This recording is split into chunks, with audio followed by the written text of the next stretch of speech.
tapat ng salamin.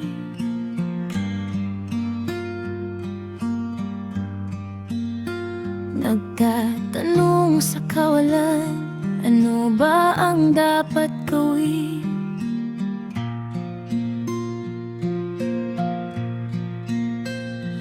Bakit binigay kung babawi, hindi naman? Bakit pinakilala kung iiwan lang sa kawalan? Ang daming bakit na walang sagot, mga pangarap na biglang napudpod.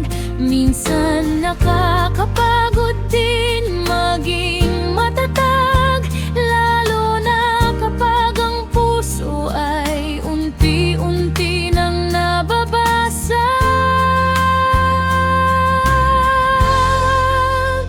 Pero pikit mata kong lalakasan ng loob, kahit ang tadhana ay medyo madamot. Sabi nga nila, everything happens for a reason.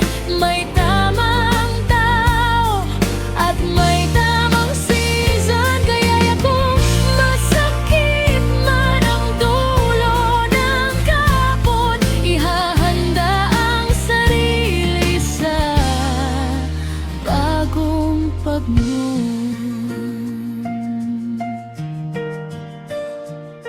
Baka kaya binawi para may mas magandang dumating.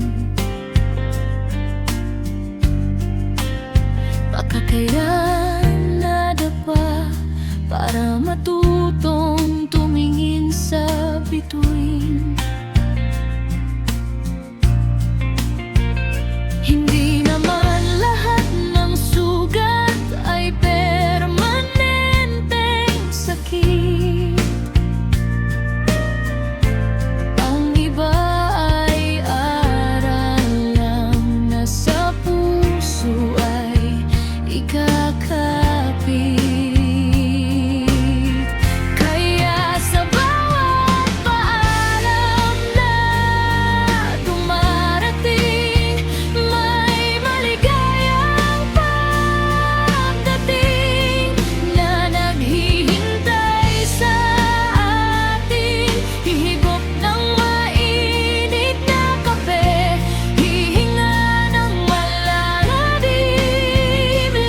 Lilipas din ang bagyo, sisikat din ang araw sa dilim.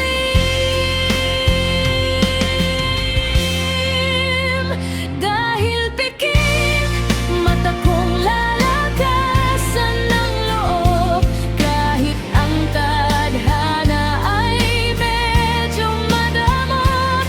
Sabi nga nila, everything happens for a reason. May tamang tao at may tamang season. Kaya kung masakit man ang dulo ng kahapon, ihahanda ang sarili sa bagong pagnoon. Walang nasayang na luha, lahat ng ito'y may patutunguhan. Isasara na ang lumang pahina. Everything